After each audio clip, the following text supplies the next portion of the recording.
ኢየሱስ አማ ኸለይቲ ተንሲኡ ዕልልታ ነዚግባ ዝማሬ ነዚግባ ሓይሊ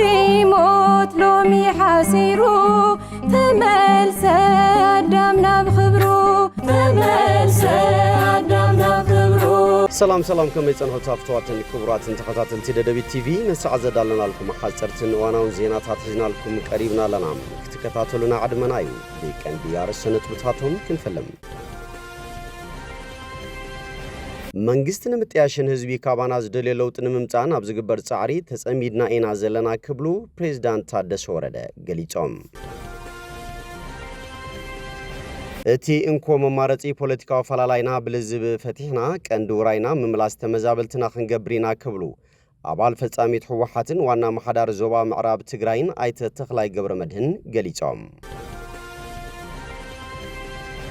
ቅዱሳት ዲያስፖራ ኣብ ከተማ ዓድዋን ከባቢኡ ንዝርከቡ ጽጉማት ንመውዓሊ በዓል ትንሳኤ ልዕሊ 500,000 ብር ድጋፍ ገይሮም ትማሊ በዓል ትንሳኤ ኣብ ዝተፈላለዩ ሃገራት ማለት እውን ካብ ግሪክ ሳብ ኢራቅ ብዝተፈላለዩ ምድላዋት ተኸቢሩ ናብ ዝርዝሩ ሰጊርና ኣለና ምሳሌታዊ ዜናታት ቢንያም ሓድሽ ሰናይ ምክትታል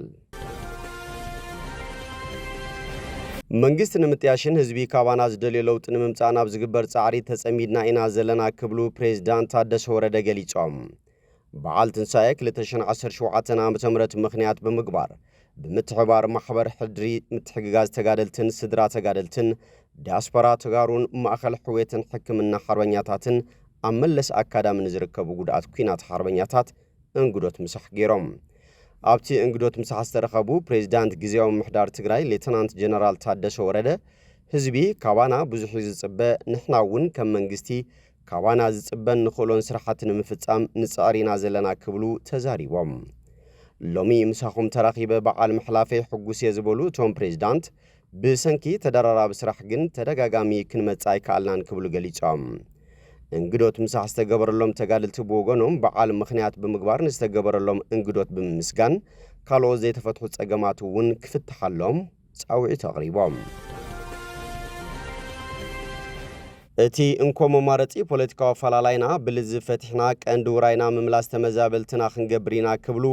ኣባል ፈጻሚት ህወሓትን ዋና ማሓዳር ዞባ ምዕራብ ትግራይን ኣይተ ተኽላይ ገብረ መድህን ገሊፆም ኣይተ ተኽላይ ነዚ ዝገለጹ በዓል ሃብቲ ዘርኡ ገብረ ሊባኖስ በዓል ፋሲጋ ምኽንያት ብምግባር ንተመዛበልቲ ዞባ ምዕራብ ትግራይ እንግዶት ምሳሕ ኣብ ዝገበረሉ እዋን ተረኺቦም እዮም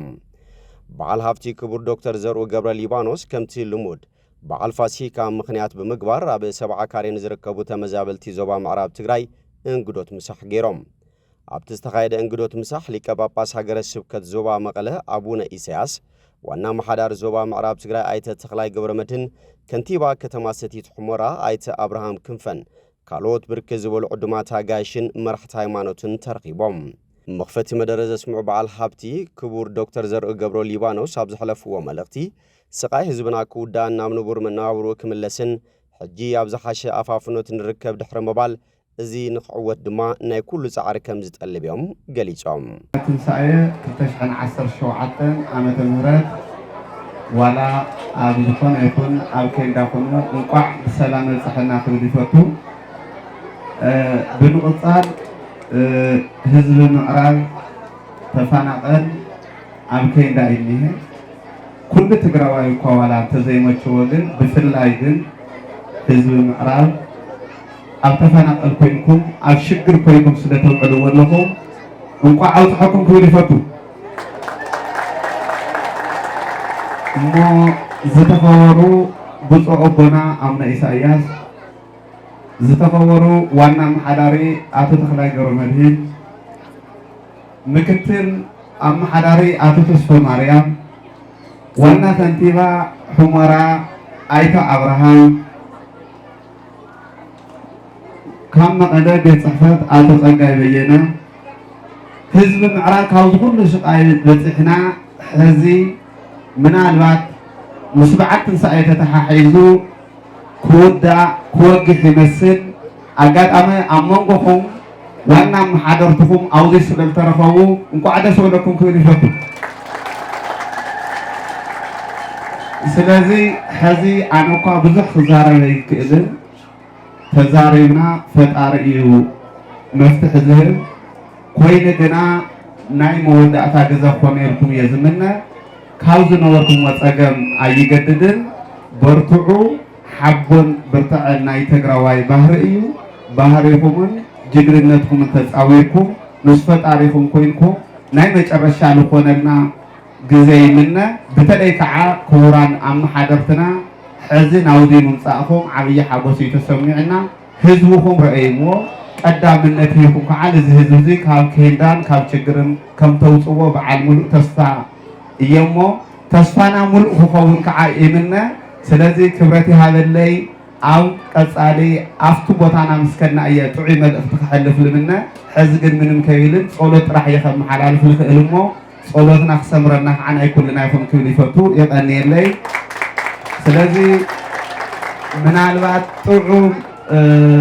ሓሳብን መልእኽትን ምእንቲ ክቡና ከዓ ክቡር ዋና ኣመሓዳሪና ኣቶ ተክላይ ገብረመድህን ላውዚ ይቅድም የቀኒየለይ ብክብሪ ሰኒለይ ዋና ኣመሓዳሪ ዞባ ምዕራብ ትግራይን ኣባል ፈጻሚት ሕወሓትን ኣይተ ተክላይ ገብረመድህን ህዝብና በቃላት ክግለጽ ዘይኽእል ስቃይ ኣብ ትሕቲ ኬንዳ እናሓለፈ ከም ዝርከብን ማሕበረ ቁጠባዊ ቅልውላው ዝፈጠሩ ሓስያ ድማ ህዝብና ንሕማምን ሞትን እናተቃልዐ ይርከብ ብምባል እቲ እንኮ መማረፂ ፖለቲካዊ ፈላላይና ብልዝ ፈትሕና ቀንዲ ውራይና ምምላስ ተመዛበልትና ክንገብር ኢና ክብሉ ገሊጾም ተመዛባላይ ህዝብና ሓምሻይ ክረምቲ ኣብ ኬንዳ ክሕልፎ ክንፈቅድ የብልናን ዝበሉ እቶም ዋና ኣመሓዳሪ ብሓድሽ ውዳበ ተመቃራሪ ዘሎ ካቢኔ ግዚያዊ ምሕዳር ትግራይ ድማ ነዚ ብልዑል ሓላፍነት ከም ዘፈጽም ሰሙሉእ ተስፋይና ክብሉ ተዛሪቦም ብጣዕሚ ነዊሕና እዩ ተመዛቢልና ካብ ቦታና ከም መረበትና ወፂና ኣብ ኬንዳ ምንባር ብጣዕሚ ነዊሕ እዩ መሪር እዩ ንኽትናገሮ ብጣዕሚ ሓፂር ንኽትነብሮ ግን ብጣዕሚ ከቢድ ኣይኮነ ሙሉእ ዓመታት ኣቁፂሩ ኣብ ከምዚኣ ዝመሰለት ሙቆት ዘለዋ ቦታ ክትነብር እዛ ናይ ምሳሕ መስተንግዶ ኒሄናያ ኣዳራሽ እዚኣ እኳ ክንደይ ናይ መምኣትና ከም ዘላ ንሪኢ ኣለና እዚ ህዝቢ እዚ ብዘይ ሓጢኣቱ ብዘይ ምንም ጥፍኣቱ ከምዚ ዝመሰለ ልዕሊኡ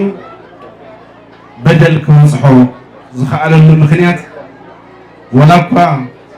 ንህዝቢ ትግራይ ተፈታታናይ ዝኾነ ነገር ዘጋጥሞ እንተኾነ ነዚ ህዝቢ እዚ ግን ዝግብኦ እውን ኣይነበረን ዝግብኦ እውን ኣይኮነን በቲ ይኹን በቲ ናይ ህዝቢ ምዕራብ ተመዛቢሉ 4 ዓመት ሙሉእ ኣብ ከምዚ ዝመሰለ ደገ እንትነብር ሒዝናዮ ዝመፃና ህዝቢ ቁፅሪ ካብ ግዜ ናብ ግዜ እናቐነሰና እዩ ዝኸድ ኣሎ 2013 መጀመርያ ተመዛቢሉ ዝመፀ ሰብ بتفترة كهولا لحل فتحلوا بمسارات جن بمعبر إقتصادي تحاسي بحمام بتميت زهوتنا هزك اللي يغني أوزعنوا اليوم لنا هتسألون تقولوا زقت بقى نجر رخيوم يجوني زعلوا زلوا أبتعناهم أبد سنن البرء زفترة لم تعطي بزوج شكرات تسأويرهم ግን ከምሰል ጠውጠውይሉ ምኽሉ ሁነታቲና ንርኢለና እዚ ከምዚ ዝመሰለ ናይ ዝሓለፈ ክልተ ዓመት ኣብ ዕኒኒ ዝነበርናሉ ግዜ ተቐልጢጡ ካብ ዕኒኒ እውን ንወፀሉ ሁነታት ፈጢርና መሪሕነት ትግራይ እውን ተመዓራሪ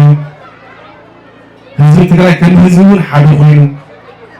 ዋና ኣጀንድኡ ኣብ ተመዛበልቲ ናይ መጀመርያ ናይ መጨረሻ ኣጀንድኡ እውን ገይሩ ንክሰርሕ ቆሪፁ ዝለዓለሉ ግዜ ምዕራፍ በፅሕና ኢና ኸዚ ካብ ኸዚ ንድሓር ዋና ኣጀንዳና ህዝብና ናብ ቦትኡ ንኽምለስ ሓራ ናይ ወፅእ ህዝቢ ሓራ ክወፅእ ናይ ምግባር ቁልፊ ስራሕና ገይርና ክነብር ኢና መንግስቲ ይኹን ውድባት ይኹኑ ህዝቢ ይኹን ካሊእ ውራይ ክህልዮ ፍፁም ኣይኽእል ኢኻ ኸዚ ንድሓር ኣብ ግንባርና ዘሎ ክረምቲ ክፍትነና እዩ ኣብ ኬንዳ ኮይና ክንሓልፎ ኣይንኽእል ኬንዳታትና እውን በስቢሶም እዮም ተቃሊዶም እዮም ማይ እውን ክፃወሩ ይኽእሉ ስለዝኾነ ንሓምሻይ ግዜ ክንከርም ንኽእለሉ ዕድልና ዕፁም እዩ ኩሉ كله سمعني زغل أكل حبيلو خسرح زغل أكل كله خسرح له كله ترع قوني ولي كله ترع ولي كسرح زغل خسرح له وخزي هزي خسرح له كم حبيل زغل كمرع زغل كمرع إلى له زيادة بكم تأتينا حبيلنا نسرح له كنا تاتكن فتر أو قمرنا للخريطي أو عبينا أتي لكنا تاتفترنا نخنسرح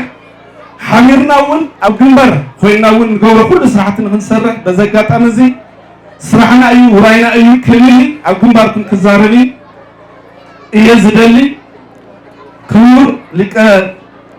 مقاوي ألاف دكتور زور قبل يبانا سوون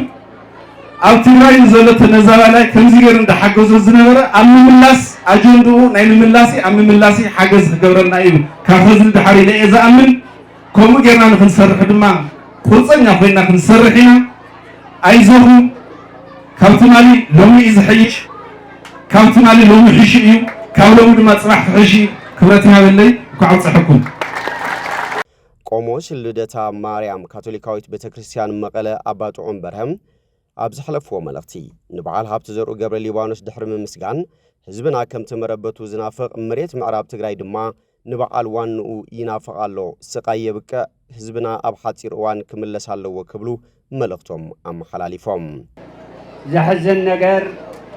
ክንሓቦዝ ኣይንኽእል ነገር እቲ ኣብ ትሕቲ ወረርቲ ዘላ መሬት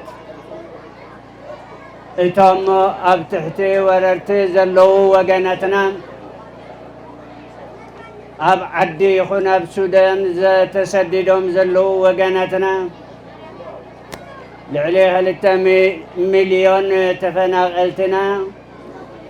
ኣብ ኩነታት ሕማማት ምድንጋይና እዩ ካብ ሕማማት ሓሊፍና ኢና ናብ ፋሲካ ናብ ትንሳኤ ንበፅሕ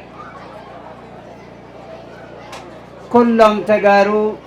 بفلاي كعاتة فناقلتن بسدة زلون بتحت وررت زلون دقم حمامات أنحيت يا أخلكم ناب برهانة حلفو زبل على دليمنا له سلاجخنا بفلاي تنساء مدحاننا تنساء تقرينا تنساء تفناقلتنا تنساء تسددتنا تسفى سدرا سوءات تعنا أكل قدوءات نخوخنا لنا خنص اللي قبا نانا ختعملنا أيو زي طعم هيوة زحلفة مدحنا قويتانا يسكرستوس بتسفى خنقصل بلون انهو نموت اشنفو ابو عربي سقلت اطول كان كترين كلو خازج انق انبرز حقس نغراي يرين اب سنبت تنساي كوننا عربي سقلت انكرين كلونا جن تو تشفنا تو تشنفه كريستوس زي كونس تو تشنفه شيطان موتن مغانوينا نري كما يقولتا نموت ونشنفو امبار امباسادر مقابي برهانا مقابي الافات دكتور زرقو كلت روحتات اللو اتحاد وقني علتاو انجرا سئنو انها اللو بعلها بتزبل سم اي متننن يبل كلاي نهب أيدكن يبل يهبلو أيدكن أيدكني كالوتون ناتو أبنت نايتو تكالو أبنت كسعبو بزي سواعتنا نقرب እንግዶት ምሳሕ ዝተገበረሎም ወገናት እውን ክቡር ዶክተር ዘርኡ ገብረ ሊባኖስ ኣብ ዋን ጸገምና ኣብ ጎን ህዝቦም ጠጠው ኢሎም ክሳብ ሕጅን ዘርአይዎ ዘለው ዘይዛር ሓልዮቱን ልግስን ምስግናና ዝለዓለ ይድሕረ ምባል ካብ ዘለናዮ ከርፋሕና ብራን ሓዋሩ ንኽንናገፍ ግን መንግስትን መላእ ህዝብን ክሕግዘና ይግባእ ክብሉ ገሊጾም ዶክተር ዘርኡ ገብረ ሊባኖስ ኣነ ግን ክጽውዑ ዝደሊ መጋቢያ ኢላ ዘርኡ ገብረ ሊባኖስ نايمان مقاوية إله بصنبنا وغيابنا قالوا تلك أنا قصرت وإنما قالوا مرحتي لناي استفار علي إبن الزلمون وغيابنا من تاي بصو زي نبو لا إله داي ومسكين التي نداي مسكين زخانة كحجز كرد زخين نسو بعلو وصيو سلازي بستفع علي مركع مسيخم بقال እግዚአብሔርን بمعدان ببوتنتن زمعدهنا كبيها لنا بسم تمازبت بتوساخون مغبي بلما عند علت سمينا طمينا كنوعل ناي ابراهام زري زغنخا مغابيا ايلا زرو ገብረ ዮሐንስ كبيها لنا بسم تمازبت لمنتاي خالوت هافاتم يلوي مالت يكون أوزع علم زي ويخالها تبصقا يلوي مالت يكون أمقنا تناسقن لا يمسطوا على أي مروز عدلك صقا خابا أقواب نوتك تم حدث فقد لها صقوم بأقواب نوتك تم حدث زي خلو صقوم أو العلم تخصص زخين جنزم ذات أراقمو أو زحف ساعات أو نقدي أو خلو استفال على مركوع ذو السقوط تعريف الماكينة كاوندا يقولون بزحات له نجاكن سخا كافتزلك أسرات بكرات بجماعته كأسرات بكرات حلفوي كافتزلك كان لقطات التكافل تماري بمتحف قدوس نوري أو زرقاء لما عندي بتكبر قرآن أيوه نسخان كما كان يقولوا وحدات له زعله ስለዚህ ክብሪ ሃበና ዕድመ ኻሉሲዩ ዕድመ ኻና ይቶም መንእሰይ ዕድመ ይዘለካ ትሕትየና ኢኻ ነገር ግን ናይ ምስጡ ዓል ኣይምሮ ዓዲልካ ናይ ደሞ ዓመት ዘይኮነስ በብዓመቱ በብመዓልቱ ትገብሮ ዘለኻ ናይ ሰናይ ተግባር ብዝመሬት እውን ዝብላዕ ዝስተይ ከምኡውን ዝፅለል ከምኡውን ዝለኣኽ ውላደ ይኽእልኻ እግዚኣብሔር ኣምላኽ ብዝመፅኡ ድማ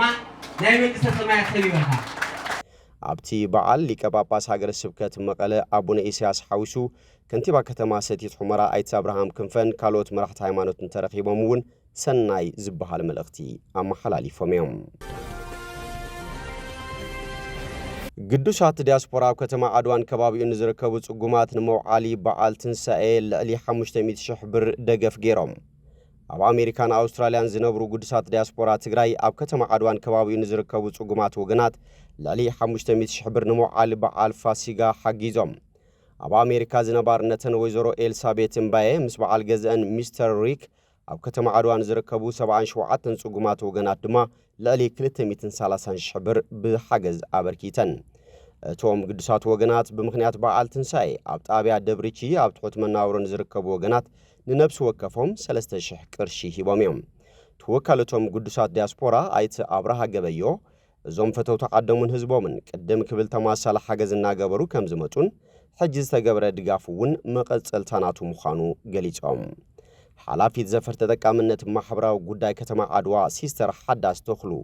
ተገይሩ ዘሎ ደገፍ ኣብ ትሑት መናብሮን ዝርከቡ ወገናት ከም ዝሕግዝ ብምግላጽ ካልኦት ዓቕሚ ዘለዎም ወገናት እውን ኣሰር እዞም ቅዱሳት ክስዕቡ ከም ዝግባአን ገሊጸን። በተዛማድ ዜና ኣብ ኣውስትራልያ ትነብር ኣትራንታ ደሰ ኣብ ከተማ ዓድዋን ዝርከቡ ዝተጸገሙ ወገናት ልዕሊ 290,000 ብር ሓጊዛላ። እታ ቅድስቲ ዝወፈየቶ ሓገዝ ብምኽንያት በዓል ትንሳኤ ን293 ወገናት ከም ዝተወሃበ ድማ ንምፍላጥ ተኻኢሎም። በዓል ትንሳኤ ኣብ ዝተፈላለየ ሃገራት ማለት እውን ካብ ግሪክ ሳብ ኢራቅ ብዝተፈላለዩ ምድላዋት ተኸቢሩ ውዒሉ። ኩሎም ክርስቲያን ኦርቶዶክሳውያንን ካቶሊካውያን ኣብያተ ክርስቲያናት ሎሚ ዓመት ኣብ ሓደ መዓልቲ ነቲ በዓል ከም ዘኽበርዎ ድማ ንምፍላጥ ተኻኢሎም። ዝበዝሕ ግዜ እዚ በዓል ኣብ ዝተፈላለየ እዋን ክኽበር ምጽንሑ ዝፍለጥ እዩ። ናይዚ ምኽንያት ድማ ተን ኣብያተ ክርስቲያናት ዝተፈላለየ ኣቆጻጽራ ስለ ዝጥቀማ እዩ። ሎሚ ግን ኣብ ግሪክ ብርችት ክውላዕ እንከሎ ኣብ ኢየሩሳሌም ዝርከቡ ኣመንቲ እውን ኣብታ ኢየሱስ ተሰቒሉ ዝተቐበረላ ትበሃል ቤተ ክርስቲያን ሽምዓ ወሊዖም ውዒሎም። أمبار كسفتواتن كبراتن تخطاتل تدبي تي في نسعى زدالنا لكم زيناتات نزيني مسلو سلتمكتالكم أمسكينا بخالوت كسال دراخب سسناينا عفو ኢየሱስ አማኸለይቲ ተንሲኡ ዕልልታ ነዚግባ ዝማሬ ነዚግባ ሓይሊ ሞት ሎሚ ሓሲሩ ተመልሰ